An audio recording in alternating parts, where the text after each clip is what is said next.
imkon qadar o'z yaqinlaringiz bilan mana shu videoni bo'lishing. O'zbeklarda birlik yo'q deyishadi. Qani bitta muammoni birgalikda hal qila olamizmi yo'q? Dunyoga bir ko'rsataylik. Juda bo'lmaganda bitta sohada ilg'orlik qo'lga kiritaylik. Tasavvur qilinglar, agar O'zbekistonning 12 ta viloyatida ko'rgazmalar o'tkazsak, chorvachiligimiz qanaqa rivojlanib ketadi? Bu albatta juda katta mablag' talab qilar ekan. Mana ko'rdinglar, yaqinda Buxoroda o'tgan ko'rgazma.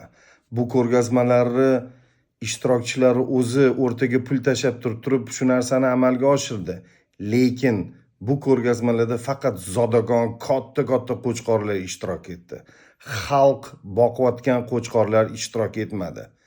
Tasavvur qilinglar, agar bu ko'rgazmalarni hammamiz birgalikda moliyalashtirsak, qanaqa cho'qqilarga erishishimiz mumkin?